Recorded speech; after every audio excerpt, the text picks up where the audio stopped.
Chega a 555 o número de mortos no Irã nesta segunda-feira, depois dos ataques comandados pelos Estados Unidos e por Israel também. Um pouco do histórico desse conflito para a gente entender. Lá durante a década de 70, o Irã era um aliado dos Estados Unidos, especificamente durante o período do Shah Reza Pahlavi, que foi o último monarca da história do Irã. Em 79, a gente teve a Revolução Iraniana, em que caiu a monarquia e o país passou para um regime teocrático. E aí vem os ayatolás. O ayatolá, ele é o chefe do governo, tanto político quanto religioso, enquanto o país ainda tem um presidente. Nesse período, o programa nuclear iraniano, que foi iniciado pelos Estados Unidos na década de 70, era considerado morto. Até o ano de 2002, quando o governo Bush recebeu a informação que os iranianos estavam trabalhando ali com urânio para desenvolver possivelmente uma bomba nuclear. Os Estados Unidos aplicaram uma série de sanções contra o Irã e foi no ano de 2015 que o governo Barack Obama conseguiu dar início novamente a um acordo e fechar o programa nuclear. Retirou as sanções, o acordo era que, para participar desse desenvolvimento de urânio, os iranianos tinham que ter transparência total, deixar os observadores da ONU e de outras entidades internacionais verificarem se estava tudo dentro dos parâmetros. Com esse programa nuclear, começou a circular mais dinheiro dentro do Irã e o regime iraniano usava muito desse dinheiro para financiar grupos terroristas. A gente tem o Hezbollah no Líbano, o Hamas na Palestina e também os Houthis. No ano passado, que foi 2025, a gente teve aquela guerra dos 12 dias. O Irã descumpriu o acordo de transparência e isso foi usado de pretexto por Israel e pelos Estados Unidos para atacar as estruturas nucleares iranianas. E aí vem a diferença crucial dos ataques do ano passado para os ataques desse ano. Os do ano passado queriam só atingir as estruturas nucleares. Os ataques desse ano, desse fim de semana, miravam as lideranças. Foram pelo menos 48 líderes mortos. Esse foi um número que foi divulgado pelos Estados Unidos. E a agência de inteligência israelense conseguiu mapear que estava tendo uma reunião super importante envolvendo o Ayatollah Ali Khamenei e outras lideranças do Irã. E essa reunião foi o alvo de um desses ataques. Agora o Irã segue com um líder interino, como falou o Barão, é o Alireza Arafi.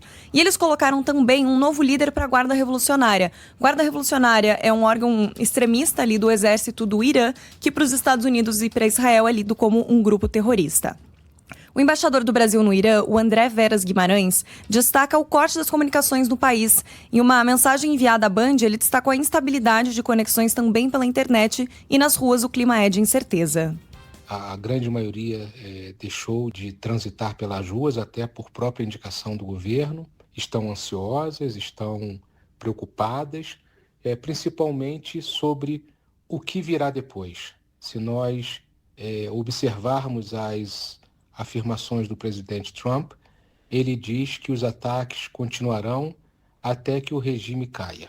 Para que isso aconteça, talvez eles deverão ter que continuar com operações e tentar buscar alguma maneira de desestabilização do regime. Olha, Larissa, enquanto você falava, chegou uma mensagem de uma ouvinte de Belo Horizonte dizendo o seguinte: Carla, Sheila Megali, meu marido é iraniano, estamos há dias sem notícias da família dele.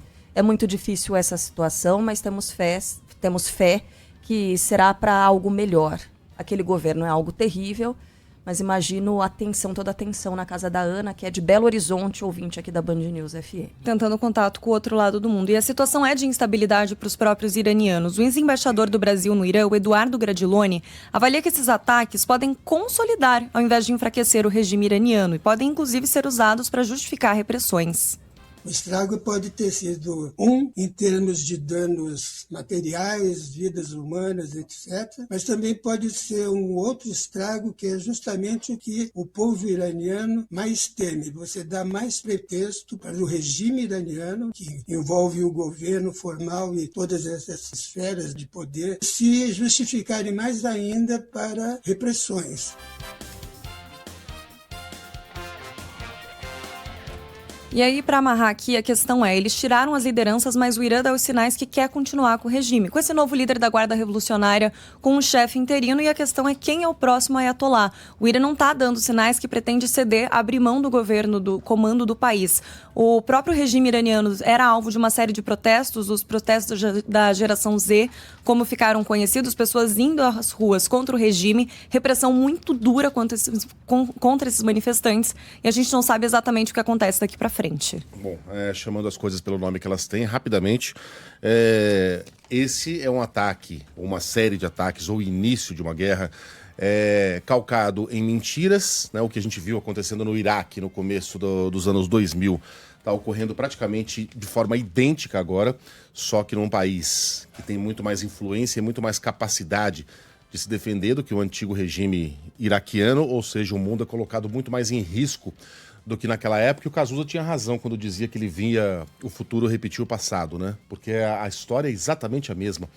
Um ataque baseado em uma série de mentiras contada pelo presidente e por sua equipe. Na época, as armas de destruição em massa, que não existiam, e os Estados Unidos sabiam que não existiam, e agora a iminência de o Irã realizar um ataque nuclear ou de construir uma capacidade nuclear com a qual atacaria Israel e os Estados Unidos. Isso é mentira, né? Primeiro porque a capacidade nuclear iraniana já foi bastante reduzida com os recentes ataques de Israel e com os próprios ataques dos Estados Unidos, né? Com as próprias ações dos Estados Unidos. Ou não foi o próprio Donald Trump que disse que a capacidade ofensiva iraniana estava completamente dizimada algumas semanas atrás? Ele próprio disse isso e agora está usando essa suposta iminência iraniana de atacar os Estados Unidos como a justificativa para esses ataques, que são ilegais de acordo com as leis internacionais e de acordo com as leis americanas. Primeiro, as leis internacionais. A ONU não permite ataques preventivos. Você não pode atacar alguém porque sente que está na iminência de ser atacado, ainda que isso fosse verdade. Para que uma ação dessas ocorresse, ela precisaria passar pela Assembleia Geral da ONU, aliás, pelo Conselho de Segurança, que tem sede nos Estados Unidos, na cidade de Nova York. Mais simbólico que isso é impossível, né? Você até poderia realizar um ataque, mas necessariamente teria de consultar o Conselho de Segurança, o que não aconteceu. E no caso das leis americanas, elas também não permitem ataques preventivos, a não ser em caso de absolutamente iminência de o país ser atacado em até 48 horas, o que definitivamente não era o caso.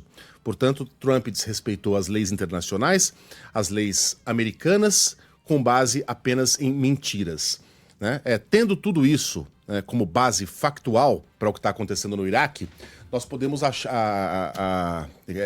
nós podemos tranquilamente dizer que Donald Trump é um assassino, um genocida e um sequestrador, porque assassinou centenas de pessoas na região do Irã, assassinou algumas dezenas na Venezuela, sequestrou um presidente de um país soberano, sim, um ditador, mas ainda assim um presidente, e assassinou outro. Ah, mas você tem alguma simpatia por esses regimes? Nenhuma.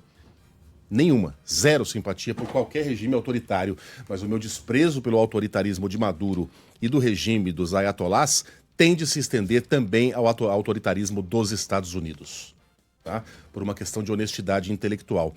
Quando você se perguntar por que ninguém freou o nazifascismo na década de 30, na primeira metade da década de 30, pergunte-se por que você também não está se manifestando publicamente e tentando colocar algum tipo de freio no que está acontecendo nos Estados Unidos.